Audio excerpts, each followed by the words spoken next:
Welcome back everyone. We are playing Too Many Bones and we're going to get straight into the action by rolling for initiative.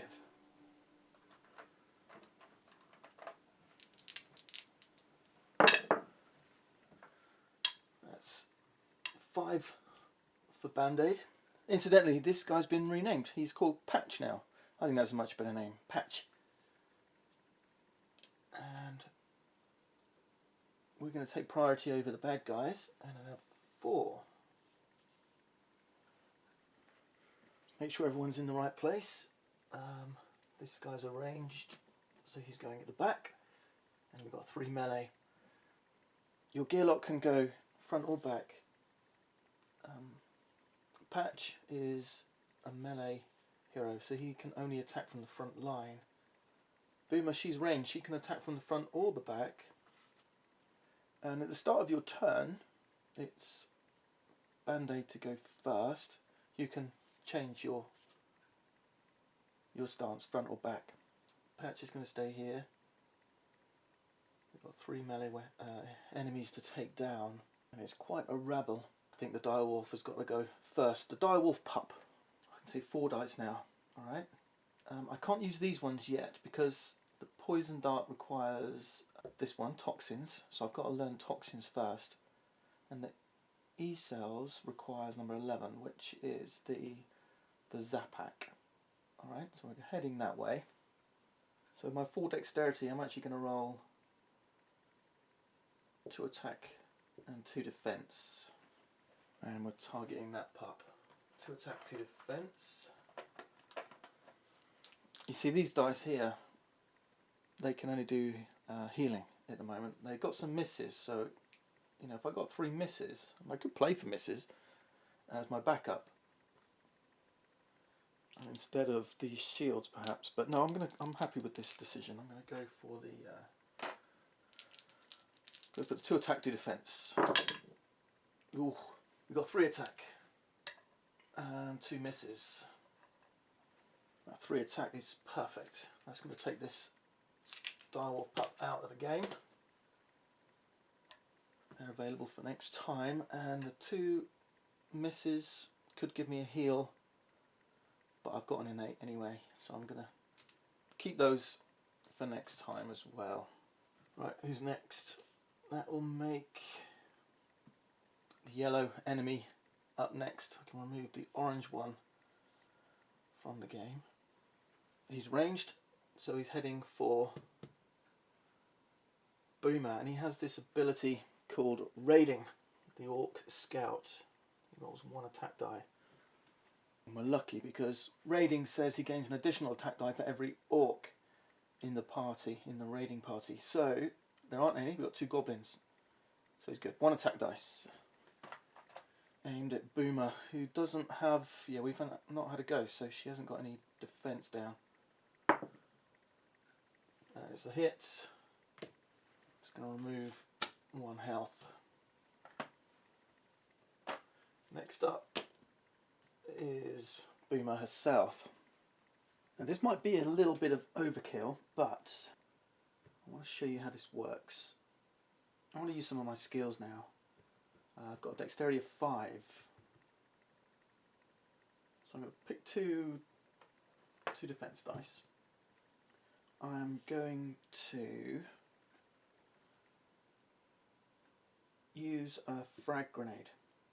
Okay, and remember it said on my key that to throw a grenade, first I need to click this grenade counter down, so from 1 to 0.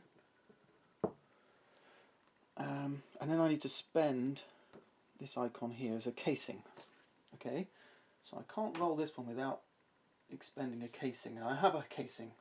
It's sitting up here in my hold area. Okay, these ones, they're waiting to be rolled. All right, not that one. There's a counter. They don't do anything until they're rolled as part of the battle step. These ones, they're waiting to be spent. So I can use that. I can exhaust that die. Goes over here. That allows me to put this in here. Okay, and I'm going to roll this, and this has got lots of damage, 3s, 4s and 5s. It's dangerous though. There's one side that's going to cause me some pain. A negative reaction. It deals 1 damage to myself. Okay, but I'm hoping to avoid that with my shields. I'm going to use my body search again because we've killed one enemy. That's 4. I've got 1 die left. And with this die, I'm going to use the smoke screen. Alright. And there's another key on here. It's down in the bottom right actually. It says BPHIR control. Okay, BP, backup plan. This die, a miss, can be used in your backup plan. If you see an H, like the fuse, the casing, the element, they can be used in the hold slot. I's can be used instantly, so if you roll them you can just use them. R's, like the smoke screen, is a reactive slot, and that will go on another player's board. It says the next attacks made on this unit will miss. So, and I can put it in my own. I can put it as a smoke screen down in front of myself or another player. Okay, just those ones with the R. With the R in place. So there's my 5. Those are the ones I'm going to roll. You'll see I haven't put any attack dice in. But I still have to choose a target because I'm throwing a frag. And I'm going to choose the Goblin Rioter. This guy's not adjacent. He's in the back row. I'll explain why that's important to me in a minute. But basically, when you attack someone with a grenade, it's also going to hit enemies that are adjacent. They're not in the same line, they're not adjacent. So yeah, I'm going to go for the Rioter here. Let's roll them. We've got 1 defense, 1 shield. We've got another grenade. Right, and we got that 1 cloud. And 4 damage from the grenade. Let's play this out. As it goes, I'm going to put the shield in. We don't need that miss. I'm not worried about it. Actually, I will. I'm going to put the miss in here. I'll take my grenade. That clocks back up to 1. It's very helpful. That gets burned. That gets burned. The smoke screen I'm going to play in front of Patch, as he's now called. And the grenade is going to hit here. It is a little bit overkill because it's early days. We're only on day 2 and we're just facing weak enemies at the moment. These are just cannon fodder. This is just us sharpening our swords, if you like. That 4 damage here is going to take him out, and then half damage to adjacent. Okay, so 2 damage here and 2 damage on an enemy here. So that's going to take this guy out as well. That's 2 health here. Good work, Boomer. So that's the green and the red out of the game. And this die is burned. Incidentally, if this did backfire and damage myself, it doesn't get exhausted. It just goes back here, and then I can use it on the next round. Okay, anything sitting here is available to me as part of my dexterity total. Okay, well done, Boomer. We're into round 2. And it's Patch to go next. I can roll 4 dice. I want to roll up to my maximum 2 attack. That smoke screen means, because there's a 1 on it, the next 1 attack will automatically miss. If I had a 2, it would be the next 2 attacks. I want to heal. I've got an innate. I'm not wounded, so that would play in now. But I'm just going to use this one. I only need to heal 1 because Boomer's down 1 health. This one here, Fast Hands, is a multiplier.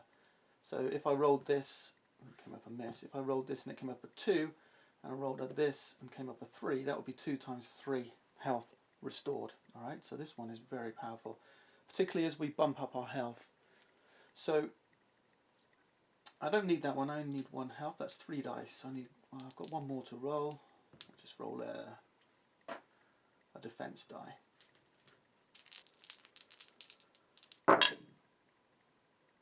I've got the 2 attack I need. We made short work of those guys, and I've got 2 heal. I can exhaust and use that immediately. I can't bank that up here. Okay, that's an immediate die. The multiplier is one that I can bank up here for the battle. Remember, this gets cleared at the end of the battle, so you can't carry it from battle to battle. And then I got a miss, which I don't need. Yeah, that'll do it. So 2 heal lets me heal anyone in my party. Boomer goes back up to 4 health. And 2 attack takes out this guy. Easily done.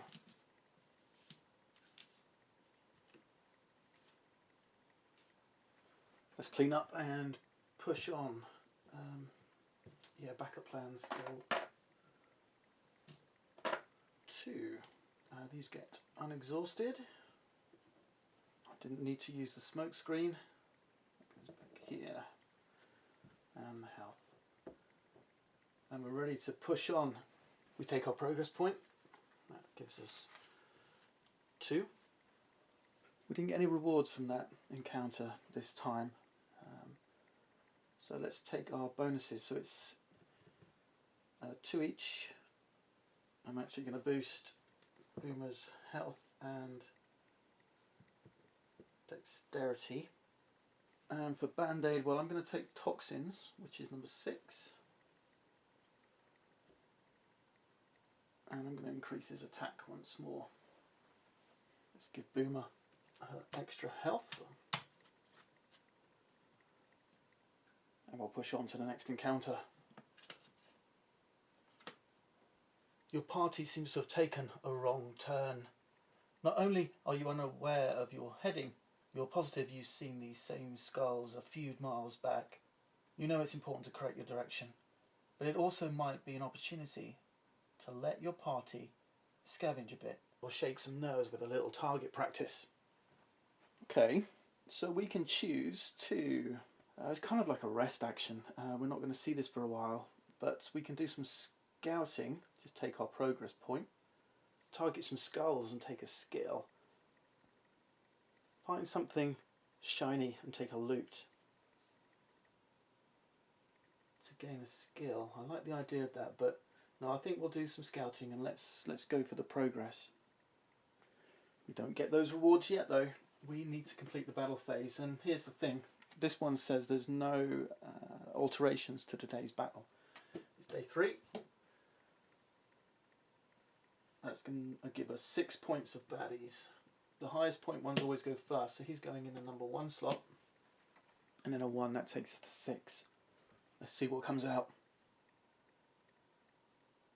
We've got an Orc Rager. He does 2 attack and a big stack of 5 health, but this guy's also bad for a level 1. A Clay Golem. 1 attack with 5 health, but he does have low initiative, and he's got this break ability. What this does is any attack dice that hit are going to get exhausted, so we're going to lose our ability to attack. Wow, this is when Boomer's grenades are going to come in handy. The other thing you'll notice here, I told you that enemies always go for the weakest player character, the one with the lowest health. This one has this strongman icon here. This one will always go for the strongest character. I'm going to wrap up here. Hopefully you'll have seen enough of the game to get an idea about what this is all about. I'd love to do another playthrough when the final game is produced. Show some more bosses. I mean, these guys will have their own special die. This one's got 8 health and a 4 initiative, and it says add 1 20-point enemy and 2 5-point enemies to your enemy attack. And the Goblin King is the last to join the battle. So when you face him after getting your 8 progress, then you're going to have 4 enemies out there, a 20, 2 5s, and the Goblin King himself. Look at some of these. These are some of your mightier animals. We got a golden golem here, not the clay one. He just gets tougher. We've got this dire wolf, an owlbear, a bogworm, and a dragon elder. This guy hits, he's got weaken 3. You're going to lose 3 dice, 3 of your dexterity. With 8 health and 2 attacks, he rivals even the Goblin King. But not only that, he has this flamer ability. His attack will target a whole row. You definitely don't want these two standing adjacent to each other then. There may be times when adjacency matters, so you know, you've got to think about the formation of your party. Oh, there's one more thing I haven't shown you, and that's this trove loot. I've only got a couple of examples here, but some of these encounters are going to actually give you some of these more powerful loot effects. This one is called a backup plan expansion. It says spend 1 miss to increase your initiative by 1. Okay, so you can play with the initiative line. And this one is a magnetic ring, also a backup plan expansion. Spend 4 misses to unexhaust one of your dice. Get one of your dice back from here. Put it back in your skill map. Pretty nice. We've got encounters that do this. I think here we go, here's an example with this blue treasure chest. Right, I'm going to play on. I'm sure to be posting some more pictures of the game and perhaps show you whether I win or lose and what the final game looked like. I hope you've enjoyed the demonstration. Do go check out the Kickstarter, running from February 16th, 2016. Thanks for watching. Bye for now.